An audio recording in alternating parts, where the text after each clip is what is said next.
दोस्तों, एसपी साहिबा भेष बदलकर वड़ा पाव बेच रही थी। तभी वहां पर एक घूसखोर दरोगा आता है और एसपी साहिबा से हफ्ता मांगने लगता है। लेकिन जब एसपी साहिबा हफ्ता देने से मना कर देती है तो दरोगा वड़ा पाव के ठेले को गिरा देता है। सारा सामान पूरी सड़क पर बिखर जाता है। इसके बाद एसपी साहिबा का गुस्सा दरोगा पर ऐसा फूटता है जिसे सुनकर आपके भी रोंगटे खड़े हो जाएंगे। दरअसल दोस्तों, ये घटना सन 2023 की है। मुंबई के अंधेरी में यशोदा नाम की एक महिला वड़ा पाव बेचकर अपना घर चलाती थी। यशोदा की एक 15 साल की बेटी थी जिसका नाम पूनम था। यशोदा अपनी बेटी के साथ ही रहती थी। दरअसल यशोदा की शादी यशोदा के माता पिता ने जबरदस्ती करवा दी थी, जिसके बाद यशोदा के सास ससुर और उसका पति यशोदा को खूब मारते थे और खूब प्रताड़ित करते थे। शादी के बाद से ही यशोदा की जिंदगी नरक बन चुकी थी। यशोदा पढ़ाई में भी बहुत अच्छी थी, लेकिन शादी के बाद यशोदा को केवल घर में ही रखा जाता और उससे केवल खाना बनवाया जाता था और उसके सास ससुर उसको खूब प्रताड़ित करते थे। रही सही कसर उसका पति भी पूरी कर देता था। शादी के कुछ महीनों बाद ही यशोदा की पेट में एक संतान पनप जाती है। यशोदा के सास ससुर और उसका पति उसे कहते हैं कि होना तो केवल बेटा ही होना, अगर बेटी हुई तो उसे हम मार देंगे। यह सुनकर यशोदा बहुत ज्यादा डर गई थी।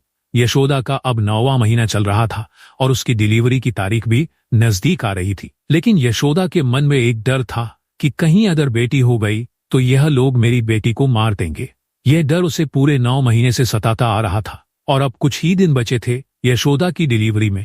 इसलिए वह 9वें महीने में अपने ससुराल से भागकर अपने मायके आ जाती है और अपने भाई और अपनी भाभी से कहती है कि मेरे पेट में बच्चा है और मेरे ससुराल वालों को केवल लड़का चाहिए, और अगर गलती से लड़की हो गई तो वह उस लड़की को मार देंगे। यह सुन यशोदा का भाई और उसकी भाभी यशोदा को कहने लगे कि अगर लड़की हुई तो फिर तुम क्या करोगी, और तुम ससुराल से भागकर क्यों आई हो? तुम सबसे पहले अपने ससुराल वापस जाओ। दरअसल यशोदा के माता पिता नहीं थे और उसके भाई भाभी भी यशोदा से ज्यादा रिश्ता नाता नहीं रखते थे। अब यशोदा का भाई भी उसकी कोई मदद नहीं कर रहा था, बल्कि कह रहा था कि तू अपने ससुराल वापस चली जा, कहीं तेरे ससुराल वाले यहाँ ना आ जाए। इतने में यशोदा कहती है ठीक है, मैं जा रही हूँ। और यशोदा 9 महीने का बच्चा पेट में लिए दर दर भटकते भटकते बंबई के अंधेरी इलाके में आ जाती है, जहां पर उसकी एक सहेली रहा करती थी। वह कुछ दिन अपनी सहेली के यहाँ ही रुकती है। उसकी सहेली उसका साथ देती है और इधर डिलीवरी की तारीख आ चुकी थी। भगवान ने यशोदा के नसीब में कष्ट ही कष्ट लिख रखे थे। डिलीवरी का समय आ चुका था। यशोदा को नजदीक के सरकारी अस्पताल ले जाया जाता है। वहां वह पूनम को जन्म देती है। जब यह खबर यशोदा को पता चलती है कि उसकी बेटी हुई है तो वह रो पड़ती है। तभी वहां का डॉक्टर पूछता है, तुम रो क्यों रही हो? ये तो खुशी की बात है कि तुम्हारे घर में लक्ष्मी आई है। तो फिर यशोदा उसे अपनी पूरी कहानी बताती है और कहती है, मेरे ससुराल वालों को अगर पता चल गया कि मेरी बेटी हुई है तो वह इसको मार देंगे और मुझे भी अपने ससुराल में नहीं रहने देंगे। इसके बाद यशोदा कुछ दिनों तक अपनी सहेली के यहाँ ही रुकती है और अपनी बच्ची को थोड़ा बड़ा करती है। इसके बाद वह पास में ही एक किराए का घर ले लेती है, लेकिन उसके पास कमाई का कोई जरिया नहीं था। वह कमाई का कोई जरिया ढूंढ रही थी। तो उसकी सहेली कहती है, क्यों ना तू वड़ा पाव बेचना शुरू कर, तू वड़ा पाव बहुत अच्छे बनाती थी। स्कूल में जब स्कूल का कार्यक्रम होता था तो तेरे हाथ के वड़ा पाव मुझे बहुत अच्छे लगते थे और स्कूल में भी सबको पसंद आते थे। तो क्यों ना तू वड़ा पाव का धंधा शुरू कर, यहाँ सबको बहुत अच्छे लगेंगे तेरे हाथ के वड़ा पाव। तो यह सुन यशोदा सोचती है और अगले ही दिन से वड़ा पाव का ठेला लगाने लगती है। अपने साथ 15 महीने की बेटी को भी संभालना और यशोदा उधर वड़ा पाव भी बेचती है। एक माँ का जुनून और एक माँ की ममता हर जंग को आसानी से जीत सकती थी। उधर उसके ससुराल वाले यशोदा को कुछ समय तक ढूंढ ढूंढ कर परेशान हो गए थे। इसके बाद उन्होंने यशोदा को ढूंढना भी बंद कर दिया और यशोदा के पति का दूसरा ब्याह करवा दिया। अब यशोदा का इस दुनिया में केवल उसकी बच्ची ही सब कुछ थी। भगवान की माया ऐसी हुई कि यशोदा का वड़ा पाव अब धीरे धीरे सबको बहुत अच्छा लगने लगा। यशोदा की दुकान पर अब धीरे धीरे अच्छी ग्राहकी होने लगी थी। समय बीतता जा रहा था और यशोदा की बेटी पूनम अब 15 साल की हो चुकी थी। पूनम पढ़ाई में बहुत माहिर थी और उधर यशोदा ने वड़ा पाव बेच कर अपने लिए एक खुद का घर भी ले लिया था और वह अपनी बेटी को एक अच्छे स्कूल में पढ़ा रही थी। एक दिन अंधेरी में मेला लगता है। उस मेले में खाने पीने की दुकानें भी होती हैं और खिलौनों के साथ साथ घर की जरूरतों की और झूलों की दुकानें भी होती थी। यशोदा हर साल मेले में अपनी दुकान लगाती थी और मेले में बहुत अच्छी ग्राहकी भी होती थी। लेकिन मेले वाले दिन यशोदा की अचानक से तबीयत खराब हो जाती है। यशोदा चाहकर भी दुकान लगाने के काबिल नहीं हो पाती है।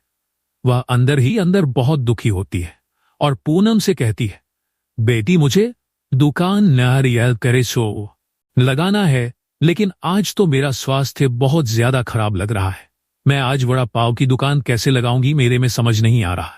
इतने में पूनम कहती है कि माँ तुम चिंता मत करो, आपकी बेटी है ना, आज मेरे में मैं दुकान लगा लेती।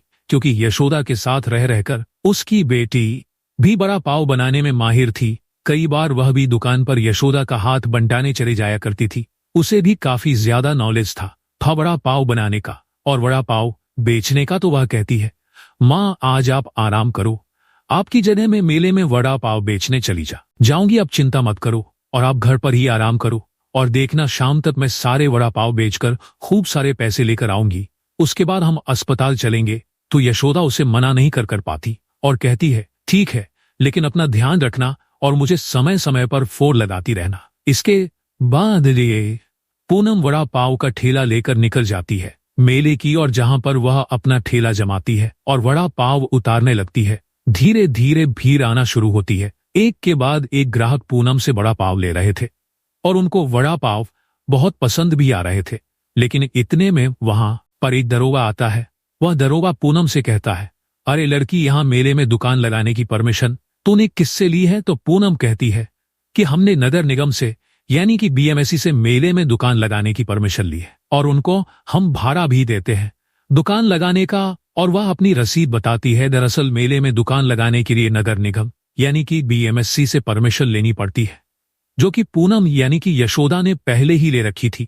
और पूनम अपने सारे कागजात परमिशन के उस दरोगा को दिखा देती है। लेकिन दरोगा कहता है, ठीक है, लेकिन यहाँ दुकान लगाने के लिए मेरी परमिशन की भी जरूरत पड़ती है, यह तो बीएमसी की परमिशन है। चल ठीक, तू यहाँ दुकान लगा, लेकिन मुझे 500 पाव पैक करके दे दे। इतने में पूनम कहती है, किस बात के? बड़ा पाव और इस बात के 500 रुपए आपको मैं दूं? तो दरोगा कहता है, तुझे यहाँ दुकान लगानी है या नहीं लगानी है? मुझसे ज्यादा बहस मत कर। मैंने कहा कि मुझे 500 रुपए दे, मतलब दे। यहाँ सभी लोग गाड़ी लगाने के और मेरे में ठेले लगाने के मुझे पैसा देते हैं। तो पूनम कहती है, इसका मतलब है कि आप मुझसे हफ्ता मांग रहे हो? तो दरोगा कहता है, हाँ तू वही समझ ले। लेकिन पूनम झुकने वालों में से नहीं थी। पूनम एक पढ़ी लिखी लड़की थी और उसे सारे कानून पता थे और वह भ्रष्टाचार का बिल्कुल भी समर्थन नहीं करती थी। पूनम नहीं मानी। बार बार बोलने पर दरोगा कि फिर भी सुकन्या नहीं मानती है। इतने में दरोगा गुस्से में यार दरिया आनो पाओजिया तारे जनबाहरो आकर बड़ा पाव का ठेला अपने हाथों से गिरा देता है, जिससे सारा तेल सड़क पर बिखर जाता है। सारे वड़ा पाव सड़क पर बिखर जाते हैं। सारे वड़ा पाव का मसाला गिर जाता है। ये देखकर पूनम बहुत ज्यादा डर जाती है और उसे बहुत ज्यादा झटका लगता है। इतने में दरोगा पूनम को अपने हाथों से झापड़ मार देता है। भरे मेले में दरोगा पूनम को थप्पड़ मारता है और जलील भी करता है और कहता है, तुम जैसे लोग मेरे जैसे अफसर से महजी करते हो, तुमने मुझे समझ क्या रखा है? आइंदा यहाँ पर दुकान लगाने की भूल मत करना और मुझे अपनी गंदी शक्ल दिखाना मत। भरे मेले में दरोगा पूनम की बेइज्जती कर देता है। आज पास सारी खड़ी भीड़ यह नजारा देख रही थी। यह देख पूनम वहीं पर बीच बाजार में फूट फूट कर रोने लगती है। इसके बाद वह अपने आंसुओं को साफ करती है और आसपास के कुछ लोग पूनम का ठेला उठाते हैं और सारा बिखरा हुआ सामान इकट्ठा करते हैं। और इसके बाद पूनम अपना ठेला लेकर अपने घर की ओर चल देती है। घर पहुंचकर जब वह अपने साथ हुई पूरी घटना को अपनी मां को बताती है तो उसकी मां को भी बहुत गुस्सा आता है और वह दोनों उस दरोगा के खिलाफ पास के ही थाने में कंप्लेन लिखवाने जाते हैं। तो वहां का जो इंस्पेक्टर होता है कंप्लेन लिखने से मना कर देता है और कहता है, उस दरोगा के खिलाफ कंप्लेन लिखवाने आए हो, तुम्हें अपनी जान की परवाह है या नहीं? तुम्हें अंधेरी में रहना है या नहीं? अगर तुम अंधेरी में रहना चाहते हो तो चुपचाप यहां से चले जाओ और उन दरोगा साहब के खिलाफ कुछ बोलने की हिम्मत मत करना और आइंदा से जब वह तुम्हारी दुकान पर आए तो उन्हें चुपचाप हफ्ता दे देना। ये सुन पूनम को और यशोदा दोनों को बहुत गुस्सा आता है और उसके बाद वह घर आते हैं। इसके बाद पूनम भी अपने साथ हुए उस हादसे को भुला नहीं पाती है और अपनी माँ से कहती है, माँ, एक दिन मैं बड़ी अफसर बन के उस दरोगा से कोई भी पंगा नहीं ले सकता था। सभी लोग उस दरोगा से डरते थे और वह दरोगा सभी लोगों से हफ्ता लिया करता था। इसके बाद पूनम अपने अपमान का बदला लेने के लिए खूब पढ़ाई करती है। उसके अंदर अब और भी जोश आ चुका था। अब उसने ठान लिया था कि वह एक दिन बड़ी अफसर बनेगी और उस दरोगा से अपने अपमान का बदला लेकर ही रहेगी। इसके बाद वह अपनी 12वीं कक्षा को पास करती है और अपनी आगे की तैयारी पूरी करती है। इसके बाद वह आईपीएस की एग्जाम देती है, जहां पर वह काफी अच्छे नंबर लाकर पास होती है और इसके बाद उसका इंटरव्यू होता है और वह आईपीएस के इंटरव्यू में भी टॉप करती है, जिसके चलते वह पूरे क्षेत्र में सबसे ज्यादा नंबर लाकर एक एसपी अफसर बनती है। इस बीच पूनम के जीवन में कई सारे स्ट्रगल आए, कई सारी चुनौतियां उसने झेली। एसपी बनने की राह आसान नहीं थी। इस बीच कई बार उसकी मां की तबीयत खराब होती रहती थी, लेकिन उसकी मां ने भी हिम्मत नहीं हारी और ना ही पूनम ने हार मानी। कई बार पूनम अपने लक्ष्य से भी भटक रही थी, लेकिन वापस से वह अपने लक्ष्य को याद करती और अपने लक्ष्य को वापस से हासिल करती और अब पूनम एसपी बन चुकी थी। अपने एसपी बनने के शुरुआती 2 साल उसने महाराष्ट्र के अकोला में एसपी बनकर वहां का पद संभालना था। इसके बाद पूनम ने अपने बड़े अफसर को कहा कि मेरा ट्रांसफर मेरे इलाके में यानी कि अंधेरी में करवा दीजिए, क्योंकि वहां बहुत ज्यादा अपराध और भ्रष्टाचार होता है और वहां मेरी बहुत जरूरत है। तो उन अधिकारी ने पूनम का ट्रांसफर अंधेरी में करवा दिया। इसके बाद पूनम ने अंधेरी में एसपी पद को संभाला। इसके बाद वही मैं वापस दोहरा रहा था। अब मेरे का समय भी नजदीक आ रहा था। पूनम अपनी मां को कहती है, मां मेरा आने वाला है, याद है आज से करीब 6 साल पहले भरे मेरे में मेरा अपमान किया था उस दरोगा ने। वह दरोगा आज भी अंधेरी में ही है और आज भी सभी लोगों से घूस लिया करता है। मैं उसे रंगे हाथों पकड़ना चाहती हूँ। इसके बाद मेले का समय आ जाता है। पूनम अपना भेष बदलती है और मेले में वड़ा पाव का ठेला लगाने चली जाती है और भगवान का चक्रव्यूह भी कुछ ऐसा ही होता है कि वह दरोगा वापस से हफ्ता मांगने मेले में निकलता है। मेले में कई दुकानों से वह हफ्ता लेता है और अब बारी पूनम यानी कि एसपी साहिबा की थी। एसपी साहिबा ठेला लगाकर वड़ा पाव बेच रही थी। इसके बाद वह दरोगा एसपी साहिबा के पास आता है और कहता है, अरे लड़की चल हफ्ता निकाल। तो एसपी साहिबा कहती है, किस बात का हफ्ता? मैंने तो परमिशन ले रखी है नगर निगम से।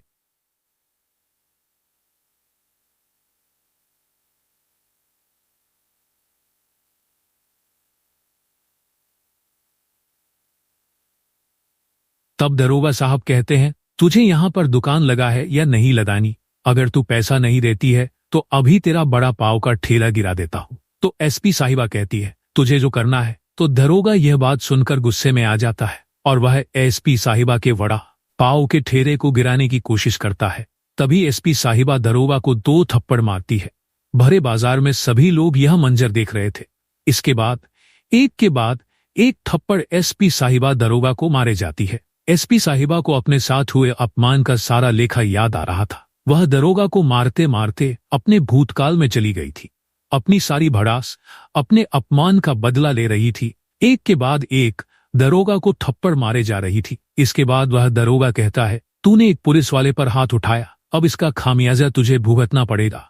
इतने में एसपी साहिबा अपने असली भेष में आती है और इसके बाद दरोगा देखकर तंग रह जाता है। दरोगा कहता है, एसपी मैडम आप मुझे माफ कर दीजिए, मुझे नहीं पता था कि आप हैं। इसके बाद एसपी साहिबा कहती है, बहुत शौक है तुझे लोगों से घूस लेने का, लोगों से हफ्ता लेने का, तुझे बहुत शौक है। आज मैं बताती हूं कि लोगों से हफ्ता कैसे लेते हैं। इसके बाद वहां खड़े सभी लोगों को एसपी साहिबा बुलाती है और कहती है, यह तुमसे पिछले कई सालों से हफ्ता ले रहा है, आज तुम सब मिलकर इससे हफ्ता ले लो। तब सभी लोग उस दरोगा को खूब मारते हैं। इसके बाद एसपी साहिबा उस दरोगा को कहती है कि मैं वही हूं जिसका तूने आज से 6 साल पहले अपमान किया था। आज से 6 साल पहले इसी मेले में तूने भरे बाजार में मेरा अपमान किया था। यह उसी का बदला है। तो दोस्तों, यह थी आज की कहानी। आपको कैसी लगी कमेंट बॉक्स में बता देना। बाकी वीडियो अच्छी लगी हो तो वीडियो को लाइक और चैनल को सब्सक्राइब जरूर करें, ताकि हमें थोड़ा सा हौसला मिले आप लोगों के लिए ऐसे अच्छे अच्छे वीडियो बनाने के लिए। इन कहानियों को सुनाने का उद्देश्य किसी को परेशान करना बिल्कुल भी नहीं है। ये कहानी आपको इसलिए सुनाई जाती है ताकि आप लोग इन कहानियों में से कुछ ना कुछ सीख सके और अपने जीवन में उस चीज को अप्लाई कर सको। मिलते हैं किसी अगली वीडियो में नए टॉपिक के साथ। तब तक के लिए जय हिंद, जय भारत। आप सभी का बहुत बहुत धन्यवाद।